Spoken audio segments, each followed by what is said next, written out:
Цей день настав. Я отримав повістку і вже дуже скоро буду відбувати в армію. Колись я для себе вирішив, що хоч я і не рвуся у Збройні Сили, але бігати від повісток я не буду.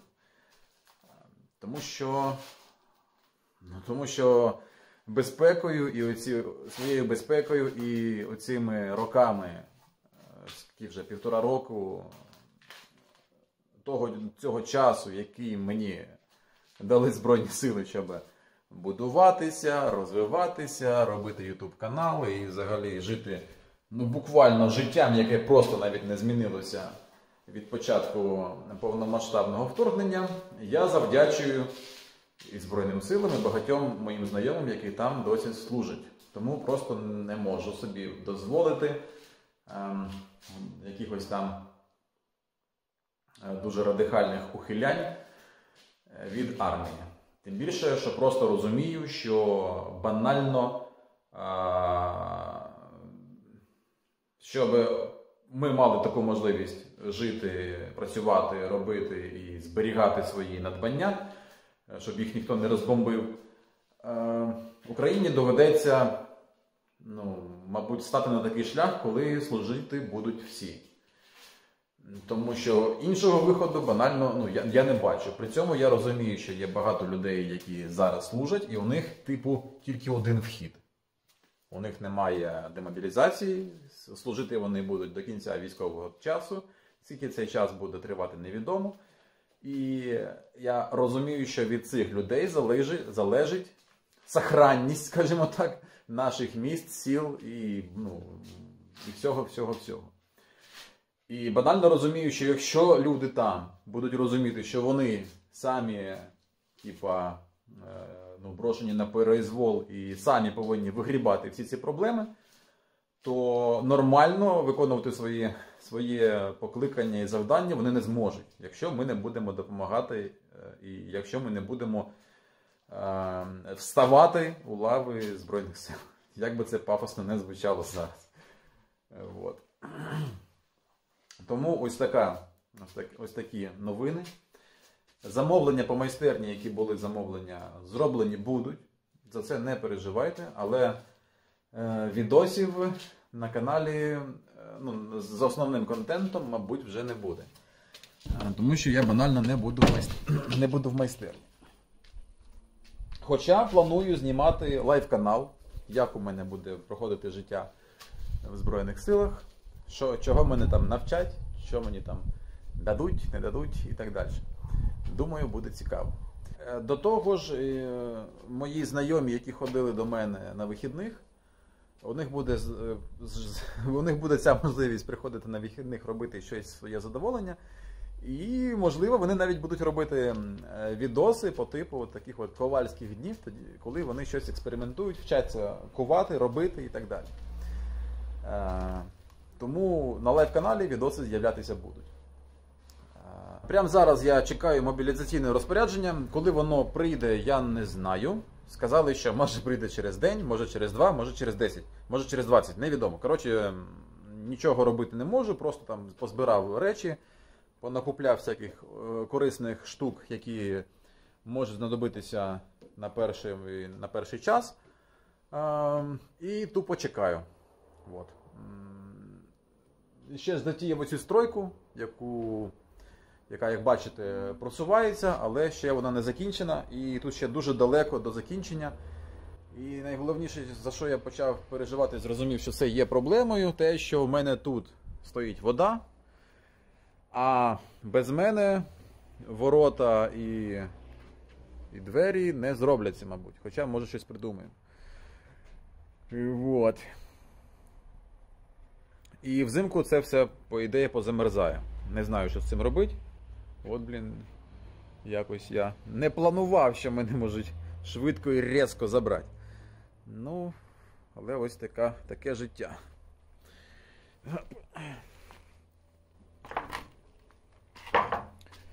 Ось так виглядає оце приміщення. До речі, у мене колись була навіть ідея, що я розказував про гурток для дорослих. Але я хотів ще й далі розвивати цю тему в плані, що можливо, як реабілітація для ветеранів, робити такі гуртки ковальські, де хлопці можуть там прийти, поспілкуватися зі своїми, ну, в общем, з людьми зі своєї тусовки, скажімо так, тобто для ветеранів, зробити щось своїми руками, повиковувати якісь штуки, провести гарно день, може брати з собою дітей, щоб поспілкуватися і, в общем-то, провести цікаво час з дітьми, чогось навчитися, ознайомитися з тим, що таке ковальське ремесло трошечки. Ось така у мене була ідея, і в принципі для цього я і робив що таке велике приміщення, просторне, в якому можна розположити дуже багато людей. Плюс я так зробив, що така у мене була хитра ідея, що можна задіювати і те, що на вулиці, тобто, якщо погода дозволяє, то реально можна було б робити тут здорову двіжуху. Відкривати ворота і ще робити декілька горнів, там штук 7-8 ковадл. Ну, приблизно так, як я бачив, в Америці роблять іноді гуртки для дорослих, де збирається багато людей, щось роблять, щось кують, і взагалі виглядає цікаво, кльово, класно. І постійно дивуюся, чого у нас такого нема. Ну от вирішив замість того, щоб дивуватись, взяти зробити. Але ж, блін, як то кажуть, йобана русня, от у нас завелась, тому треба вирішити спочатку це питання. А потім уже якісь такі веселі штуки. Ось вже нова пристройка досить велика, дуже багато зроблено. А зараз хлопці роблять, покривають деревину, як це, вогнебіозахистом. І придумали таку штуку, зробили ванну із 2 дошок і поліетилену. От, потім беруть, значить, дошку і макають. І це реально швидше, якісніше, ніж якби там мазати або пшикати чимось. Реально класно придумали, молодці. Зараз ми ще розвернемо. А, і ще і, да, і держачки це теж класно придумали, щоб руками не робити. Зараз вона стече. Класно. 6 метрів балки. Угу. Зашибісь, це ж, блін, скільки секунди роботи. Супер взагалі. В цьому приміщенні заплановано, що буде типу як і другий поверх, але в цій зоні. Бачите, якщо ми ділимо приміщення на 2 зони, ось ця, наприклад, да, як я казав, і ота, то оце початок помосту. Десь в цьому місці планується колись зробитися драбина на цей помост. І колись, дуже не скоро, отам вже я зроблю вхід на другий поверх. Тобто замість вікна будуть двері. Тобто тут ми піднялись і туди зайшли на другий поверх. Або зайшли на цей помост, де теж щось можна буде там скласти, або будуть якісь стелажі, або якісь столики. А так, ось тут дуже велика зона, де можна розгорнутися. І висока стеля, я казав, що є проблема, коли ти грієшся, працюєш на горяче, то вижигається кисень і досить некомфортно працювати. Тепер буде комфортно. От. Ну і якщо все буде гаразд, і не знаю, я зможу колись повертатися до таких от до цивільного життя. От тепер я точно десь тут, колись, так от, повішу здоровенний флаг України. Як ви знаєте, я не дуже там чіпляю на себе всякі там I am Ukrainian або якісь там всякі патріотичні лейби. Тому що вважаю, що щоб оце все на себе чіпляти, треба соответствувати, як то кажуть. А щоб соответствувати, треба було би, якщо ти вже такий патріот суперсильний, то насправді всі достойні патріоти в лавах Збройних сил, по-перше, деякі з 2014 року, а основна маса з 24 числа. Так що я себе не причисляю до всяких там супер таких от ідейних людей. Але при цьому є ось такий вибір, що якщо звуть, якщо треба, значить треба йти допомагати. Тому що дуже багато достойних людей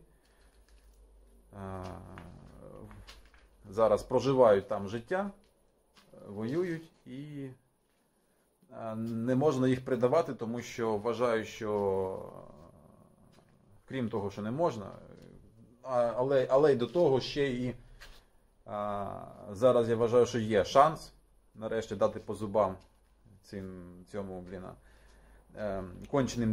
конченим дебілам, які вважають, що їм чомусь вигідно оце робити, нападати, воювати за якусь херню. Тобто на них не нападають, їх не чіпають, їм не погрожують, але вони все одно роблять таке з сусідньою країною, з нами, тому це треба завершувати. Тобто це мудаки, які просто дозволяють собі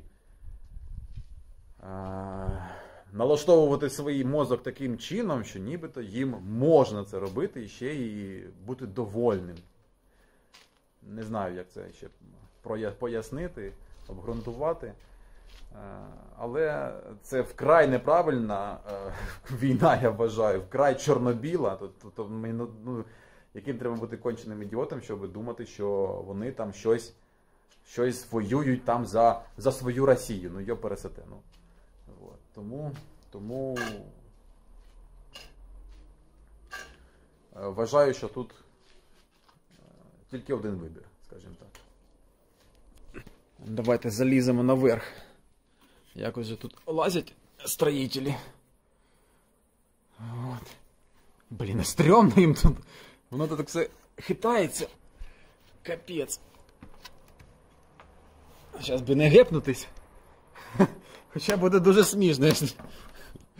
Ну, я ВЛК вже пройшов. Ой, блін. Якщо зараз тут щось собі зроблю. І знов на ВЛК треба буде йти. Блін, ну вони тут якось ходять, їм не страшно, мені вже страшно. Опля. Фух. Так, зараз встанемо сюди обережненько, щоб телефон не розбить і не гепнуться. Ну, вроді встав.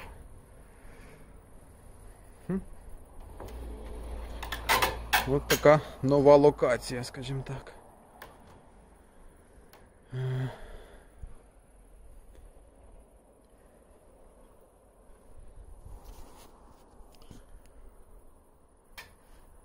Да, стрімновато тут стояти, звісно.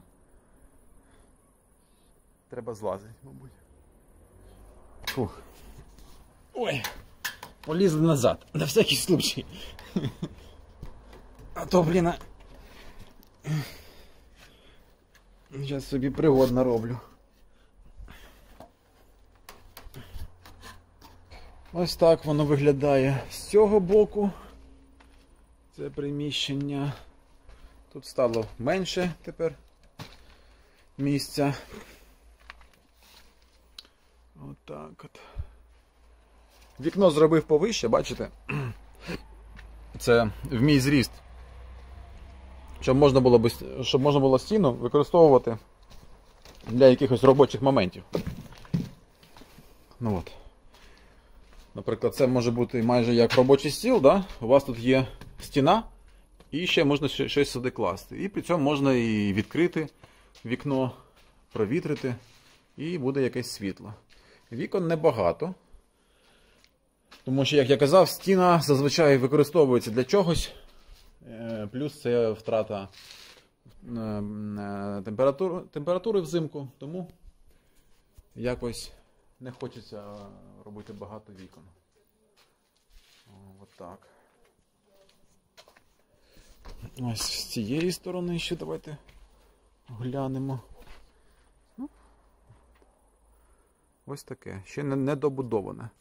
Тут теж в планах зробити навіси, і в цю сторону навіс, і сюди теж якось зробити, може просто від стіни раз пішло. Щоб тут або щось робити, або складати. Ну, в общем, навіс біля майстерні – це воно. Так воно треба, так воно зручно. І взимку, і влітку дуже багато речей корисних можна скласти, зробити, поставити і так далі. Ось так воно виглядає з відкритими воротами.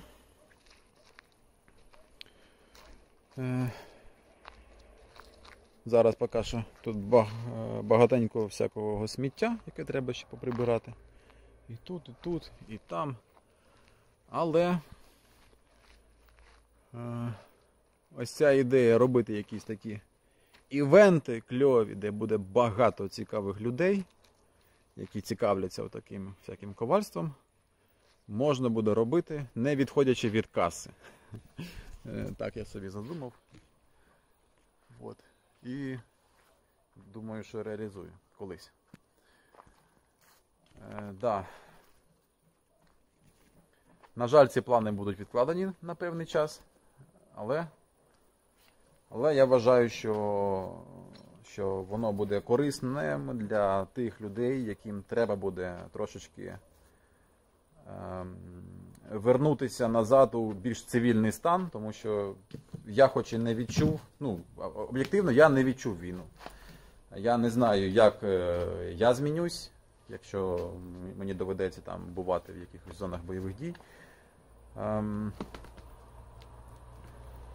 Але, мабуть, це дуже сильний психологічний ефект може бути. І люди через це проходять. І я хоч і не психолог, далеко, ну, взагалі не психолог, але трошки на своєму досвіді знаю, що іноді дуже лікує банальне спілкування з людьми, які тебе просто розуміють, які тебе сприймають. І ти сприймаєш цих людей.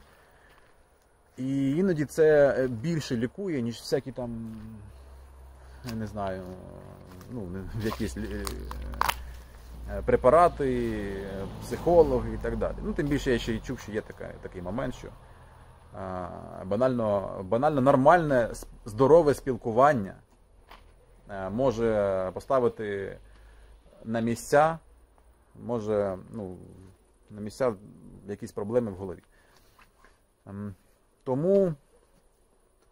Тому і думаю, що така тусовка ковальська, от така от мейкерська, скажімо так, вона дійсно може бути корисною, не просто, типу, ось щось зробили і воно прикольне. А в тому плані, що такий стиль життя може трохи поправити кукуху. От, якщо так вже сказати. Ну, трошки мені треба ще поузнавати, звісно, про ці діла, як воно працює і чи працює взагалі. Вот. Але ось така ідея в мене крутиться в голові. І буду з цим якось розбиратися. Да, це я якраз мав починати наступний проєкт в фентезі форматі ось після цього Урукхая. Да, поки що не до цього буде.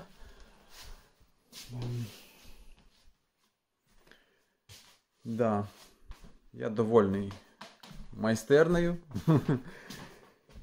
що вдалося реалізувати її в якомусь такому цікавому вигляді, хоча тут трохи срач зараз. От. І ще із такого цікавого, що в мене було, це, до речі, ось ця камера нова, на яку я знімав Урукхая.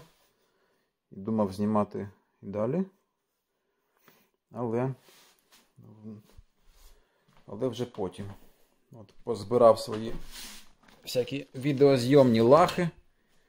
Ну так, чисто, щоб вони були під рукою, тому що, якби, щоб не валялись по майстерні. От ще відеокамеру складу. І десь заховаю. В общем. Тут друга камера, GoPro, всякі там приблуди, мікрофончики.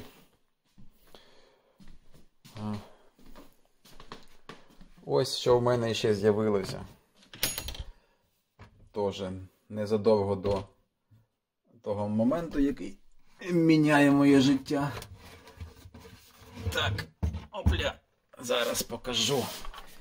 Щоправда, я в ній... Коротше, це колісна ліра від відомого майстра Григорія Старуха. Григорій Старух.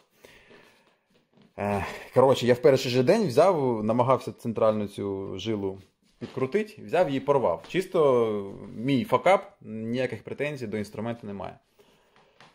Але я поставив тепер гітарну струну, вона якось грає, але ну, з перемінним успіхом, скажімо так. Я ще не вмію повноцінно настроювати цю струну, тому що тут такі ватки намотуються на струни. Бачите, ось тут. І це треба знати, як робити. А я не дуже то й знаю.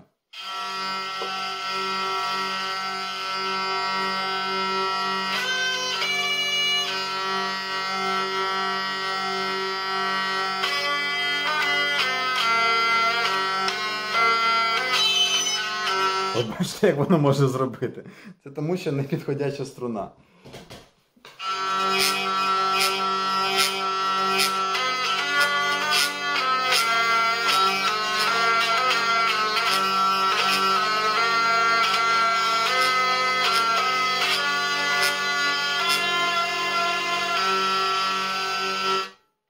А тут трішки треба щось поробити.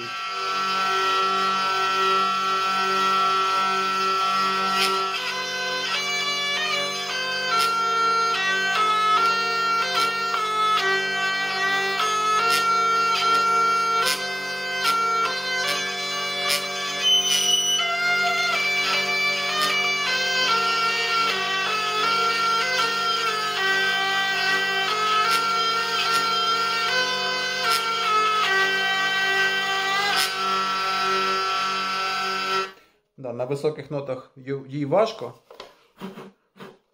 От, вона починає рипіти. Це через те, що не підходяча струна. Причому струна, правильна струна, коштує тут 600 гривень. І я якраз її взяв і порвав. Було дуже образливо. Ну, а ось гітарна майже підходить. От майже, але от бувають такі проблеми.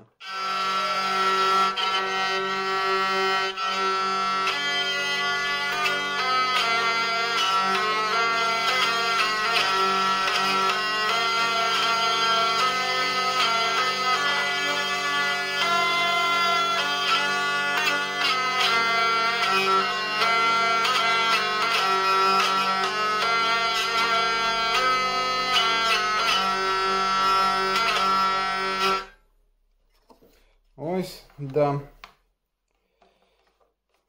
Кльовенький інструмент, який тепер, бачите, має дуже багато таких от клавіш. Можна грати дуже класно, якщо поставити правильно струни і правильно їх налаштувати. От. Бо якщо поставити неправильні струни, то можна устраювати, не знаю, акустичні атаки на ваших сусідів. Да, по ідеї мене чекає навчальна частина якась. Тобто зараз кажуть, що без навчальної частини нікуди нікого не пускають. Всіх вчать, всіх забезпечують ну, там, одежею, такими речами. Бо я питав, що брати з собою. Ну, казали, візьми там, ну, навіть не так. Коли отримав вже повістку, зрозумів, що я попадаю в армію, то я просто подзвонив всім своїм знайомим, які служать. Щоб спитати взагалі якихось порад. Причому я дуже здивувався, що деякі з них тупо кажуть, типу, ти що, відкосити не можеш? Причому люди, які служать, типу там, ну блін, вони воюють, а мені кажуть, чувак, ти що, не можеш відкосити? Це бред, чуваки. Ні, так неправильно. Так от, попитав же, що і як. Ну, кажуть, дійсно, ті, хто йшов 24-го, у них майже нічого не було. Особливо ті, хто, не будучи військовими, вирішили стати військовими 24 числа. І дійсно забезпечення було тоді мінімальне і просто, ну, от, просто ніфіга не було і з цим воювали. Зараз, як кажуть, ситуація змінилася, багато чим забезпечать, можливо, не надвисокої якості, але майже все є. А вже тоді, коли вже я зрозумію, що мені чогось не вистачає, тоді щось може собі і куплю. Просто треба хоча б попасти вже туди, зрозуміти, що є, що нема. І тоді буде зрозуміло, що треба додатково взяти. Ну, а так порекомендували взяти банальні такі мильно-рильні речі, якийсь на всякий випадок спальник, каремат, такі там теплі речі, які треба будуть, може потребуються в перші 2-3 дні, поки щось не почнуть вже видавати та забезпечувати. Ну, в общем, вроді би можна знімати відео, якщо обережно. Я планую з цим розібратися, щоб не спалити ніяких там локацій, не сказати нічого зайвого. Але мені було б цікаво знімати цей новий життєвий досвід. Як цивільна людина перетворюється на військову і що з цього може вийти. От. Думаю, з одного боку це навіть цікаво. Звісно, тривожно і страшнувато. Це закономірне явище, скажімо так, для людини, яка може потрапити в якусь небезпечну ситуацію. Але з іншого боку, бачив багато всяких людей, які себе накручують на, по якій причині їм не треба йти в армію. Тому що депутати ворують, тому що там іще щось, тому що я іще щось. Насправді це такі досить тупі відмазки, якесь намагання обґрунтувати свій вчинок. Хоча насправді, банальна відповідь, чому там більшість людей не йде в армію, тому що страшно. Це так і є. Всім страшно.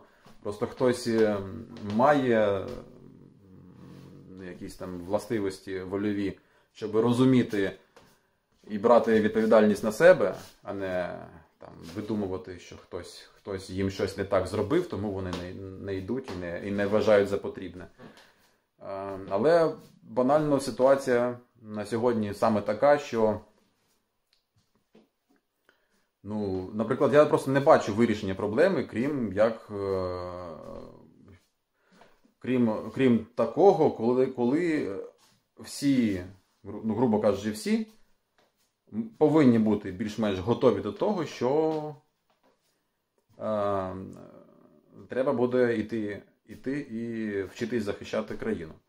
І, в принципі, вбачаю в цьому певний і вихід з ситуації, тому що коли всі будуть готові і одностайно вміти це робити, тому оборонний потенціал, я думаю, буде високий. І, знову ж таки, для країни-агресора буде зрозуміло, що нічого гарного з цього не вийде. Тому, мабуть, тільки такий варіант. Тим більше ми маємо величезну допомогу з інших країн. Ми маємо певні позитивні зміни на фронті.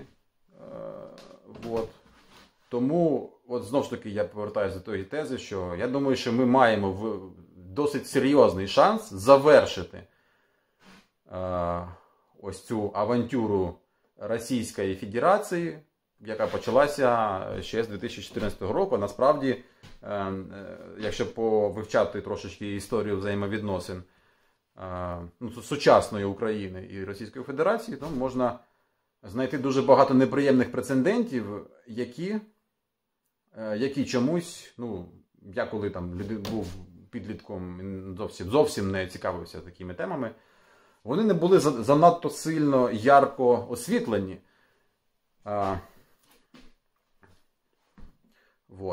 Можливо, я не звертав на це увагу. Можливо, або більшість нашого суспільства не звертала увагу на те, як поступає влада цієї країни, як поступають і як оправдовують себе люди цієї країни. І не були зроблені певні виводи. Тепер виводи зроблені. І І тепер єдине, що важливе, єдині слова, які важливі насправді для країни, це те, що скаже ЗСУ. І як це зробить і реалізує. От. Що колись ще можна було, може, намагатися зрозуміти і якось переубідити там когось. А тепер уже ні.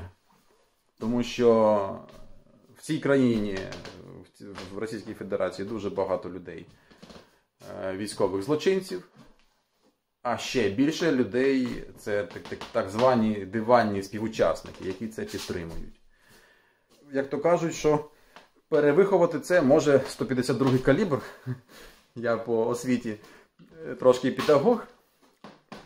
Взагалі, до речі, цікава історія, що мене дуже давно не питали, яка в мене освіта, і взагалі я якось відучився, але чисто для того, щоб... Тому що, так сказали, треба відучитись. Так от, по освіті я музичний керівник в дитячому садочку, і як музичний керівник, як педагог по освіті, заявляю, що таких дебілів може перевиховати тільки болванка із ствола і, в общем, нормальна піздюліна, скажімо так. Ну, от на цій веселій ноті закінчуємо цей випуск. Я думаю, що відео будуть виходити просто вже трошки в інших локаціях. Але ось такі вихідні дні, коли мої знайомі, ті, на яких я можу покластися, яким я довіряю, бо я не всіх тепер можу просто запросити в майстерню, ось ці люди, вони мають можливість по вихідним робити контент, насправді, так. Вони поки що згодились це робити, і подивимося, що у них вийде, як вони будуть реалізовувати цю можливість, але вже трошки без мене. Хоча, можливо, я зможу приймати в цьому участь, але типу трохи в дистанції, в онлайн-режимі, скажімо так. От. Так що, думаю, буде цікаво. Так що дякую за перегляди. Всім пока.